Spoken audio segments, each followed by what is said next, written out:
Olá pessoal, eu sou Cláudio Cardoso, este é o Rosa dos Ventos, um podcast inteiramente dedicado à jornada psicológica interior do imigrante brasileiro. Bom, a gente já sabe que o Brasil é um país de imigrantes, formado por imigrantes, grandes quantidades, grandes levas de povos vieram aqui e se reuniram para formar a nossa nação. E hoje, nas últimas décadas, nós nos transformamos, nos tornamos também em um povo imigrante em grandes quantidades. Então, criei esse podcast exatamente para refletir sobre essa aventura. No podcast de hoje, no episódio de hoje, eu dou início a uma trilogia, uma reflexão sobre 3 sentimentos complexos e que estão presentes na vida de qualquer imigrante, que são a culpa, a vergonha e o medo. Eu acho que vai ser uma aventura bem legal e hoje a gente começa falando da culpa. Vem comigo!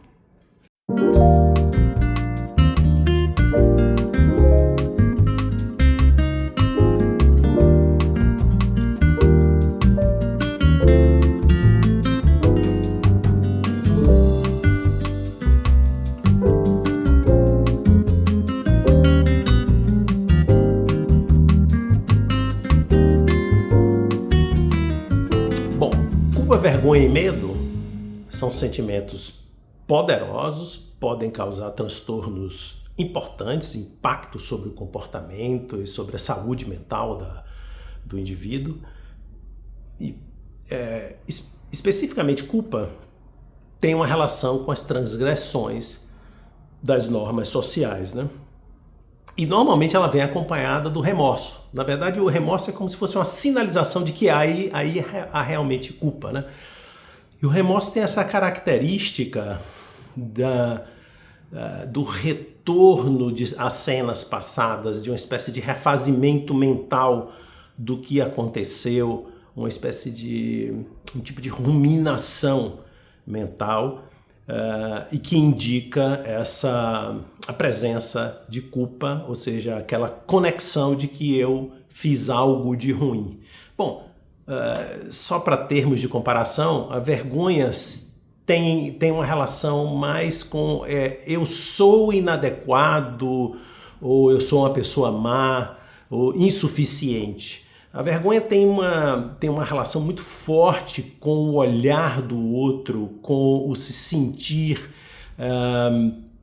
inferior ou não atendendo expectativas, ou mesmo criando uma situação embaraçosa onde há uma espécie de desmoronamento da pessoa. A culpa, a culpa do imigrante, particularmente, ela nem sempre é lógica, né? Aliás, nenhum desses sentimentos tem assim, um respaldo tão concreto e indiscutível na realidade. Evidentemente, há atos de transgressões que são a questão do crime, por exemplo. Aliás, a gente vai tocar nesse assunto daqui a pouquinho com a literatura de Dostoiévski, né? Bom, ela não é totalmente lógica e muitas vezes aparece como uma espécie de mal-estar existencial, né? Que acompanha o indivíduo, uma espécie de voz interna que pergunta, quem eu estou traindo? Né? Essa voz interna pergunta isso, né? Quem eu estou traindo e deixando para trás, por exemplo, isso é típico do imigrante. Será que eu tenho direito, olha que pergunta incrível, né? Será que eu tenho direito de viver melhor e ter acesso a tantas coisas boas somente para mim e longe dos meus, sem proporcionar a mesma coisa para minha gente, meu povo? Bom, Dostoiévski, ele escreveu uma verdadeira obra-prima sobre a questão da culpa na nossa civilização, que é o clássico Crime e Castigo, né? Talvez seja a maior referência ao tema na nossa cultura, né? Ele tem uma frase interessante que eu registrei aqui: a dor e o sofrimento são sempre inevitáveis, olhem bem, a frase do cara, para uma consciência ampla e um coração profundo. Olha que coisa incrível, né? Muito forte. Ele diz um trecho desse texto que é uma espécie de referência máxima, né? Sobre remorso, culpa e redenção. Isso é fantástico, né? Quer dizer, esse movimento do remorso, culpa e redenção na obra do Dostoiévski. Aliás, uma vez eu ouvi de um professor uma espécie de blasfêmia contra a psicologia, ou a ciência psicológica. Ele dizia o seguinte: olha, é mais importante para a formação de um psicólogo ler a obra do Dostoiévski, que eu acho que ele tinha em mente algo como Crime e Castigo, naturalmente, ou Notas do Subterrâneo, que tem várias traduções, eu acho que Memórias do Subsolo, enfim, tem várias traduções desse título, ou O Idiota, ou aquele outro, Os Demônios, né, principalmente. No mínimo, esses livros, eles são verdadeiros compêndios de psicologia, né? Muito interessante essa blasfêmia do meu ex-professor. Bom, já que eu falei de uma referência literária, eu acho que vale a pena também fazer uma passagem rápida, por exemplo, pela questão da Bíblia, né? Temos a história do Caim, né? Que viveu e morreu atormentado pelo fraticídio, né? Um crime horroroso. Ele matou o irmão por inveja. Imaginem, né? Um drama fortíssimo, né? Matou o Abel, né? Por inveja. E ele foi condenado por Deus a vagar. Olha que interessante, né? Lendo isso para fazer esse episódio, eu pensei, nossa, tem a ver com exílio, né? Tem a ver com a viagem, com a imigração, né? Deus condenou Caim a vagar pelo mundo perdido, né? Sem causa, sem razão. E mesmo perdoado por Deus e protegido por Deus, essa foi a promessa de Deus a ele, eu lhe perdoo, lhe protejo, ele seguiu vagando sem destino, uma alma miserável, né? Vagando pelo mundo corroído pela culpa. Na mitologia, uma referência que se destaca da culpa é o mito de Édipo, né? Que é um clássico na psicologia, foi utilizado, como todo mundo sabe, eu acho que nessa altura, por Freud, né? O complexo, ele inventou isso, né? O complexo de Édipo, ele inventou assim, a formulação do complexo, o mito já estava lá, né? Édipo sem saber, meio sem saber, mas sabendo, porque ele ouviu uma profecia terrível, né? Aquela coisa de tragédia grega, né? Ele ouviu uma profecia terrível, não deu muita bola para essa profecia e acabou matando o pai e casando com a mãe, né? E ficando com a mãe. E depois que ele sabe disso, ele se condena à cegueira, ele mesmo se cega e também se exila. Também, coincidentemente, eu notei isso. Quer dizer, a verdadeira tragédia grega, né? Uma coisa horrorosa. Bom, ao mesmo tempo, todas essas histórias seminais, paradigmáticas da culpa, elas estão presentes aí também e misturados sentimentos e pensamentos ambíguos de tristeza, arrependimento, mas também de raiva.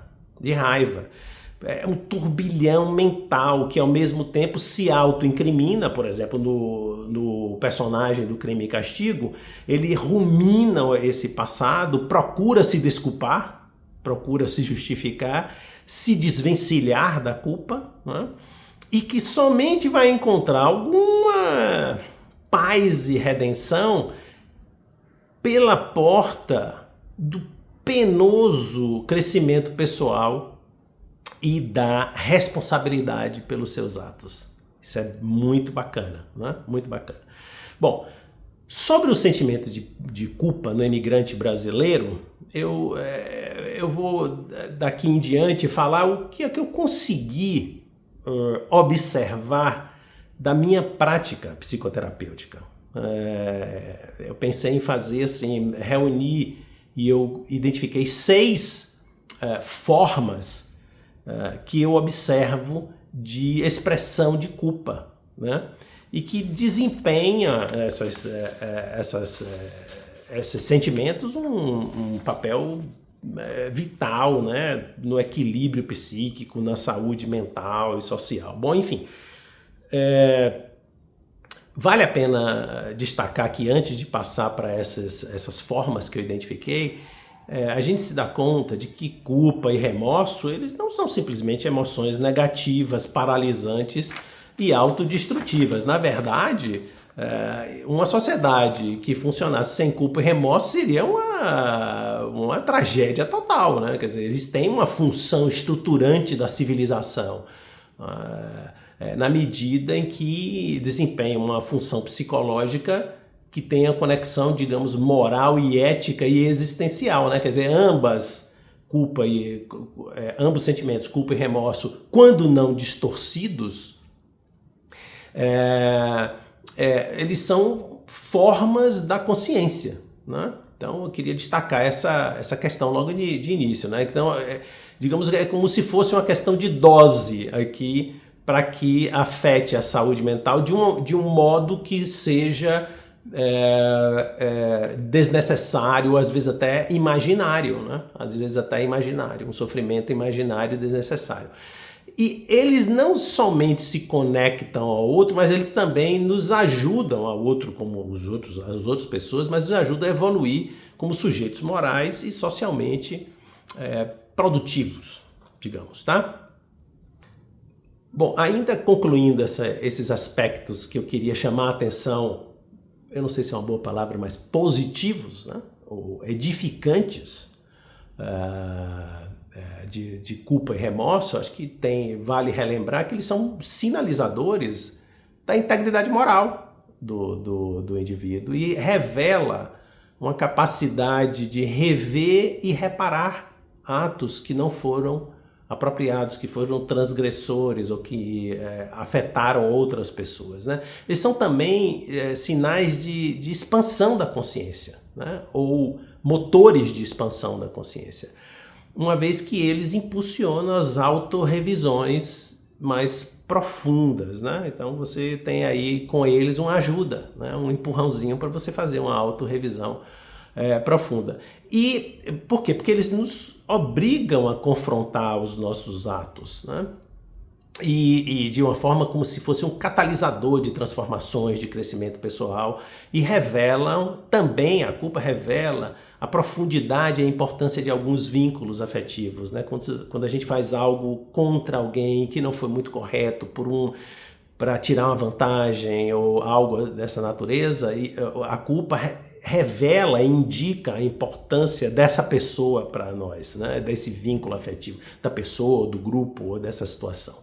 Então, eles podem operar como espécies de portais para o exercício do perdão, como integradores da sombra, como diria Jung, né, dos nossos lados obscuros que a gente não quer ver ou que a gente tem dificuldade de enxergar, de modo que evita o auto-engano e a repetição. Bom, basicamente eu consigo enxergar 6 formas, né? Consegui enxergar 6 formas, como eu já mencionei, de expressão do sentimento de culpa no imigrante brasileiro, especificamente, que é o que eu tenho experiência, né? A primeira é a culpa de ter deixado os seus para trás. Bom, a culpa por ter dado as costas para a família, especialmente para os pais e irmãos, principalmente pais, seguidos de irmãos e namorados, e em alguns casos raros também de cônjuges e até mesmo filhos, tá? Nessa primeira forma da culpa, ele não é incomum a presença de sentimentos conflitantes e antagônicos, porque como o remorso por não ter se mantido perto de um lado, né? Esse é um lado, mas tem um outro lado, né? Por exemplo, a sensação de que está sendo explorado pelas remessas financeiras que se faz do outro. Então, nessa primeira forma, eu vejo também muito claramente esse conjunto de sentimentos antagônicos. Bom, é interessante que a segunda forma que eu identifico, ela se versa exatamente sobre este último aspecto que eu mencionei, que é a culpa por não conseguir ajudar como gostaria. Olha que interessante, né? É uma coisa bem complexa, misturada, né? Aí coladinho vem uma terceira forma, que é a culpa por ter vencido longe da sua gente. Mas tem mais a ver com desfrutar sozinho, ou como eu gostaria de que minha família, meus pais, meus irmãos estivessem aqui comigo, desfrutando dessa comida maravilhosa, dessa paisagem incrível, e até dos confortos que hoje eu obtive, dessa vitória que eu tenho, e que eu estou desfrutando sozinho e que não estou oferecendo para os meus, né? Essa é uma outra forma muito poderosa, essa terceira forma.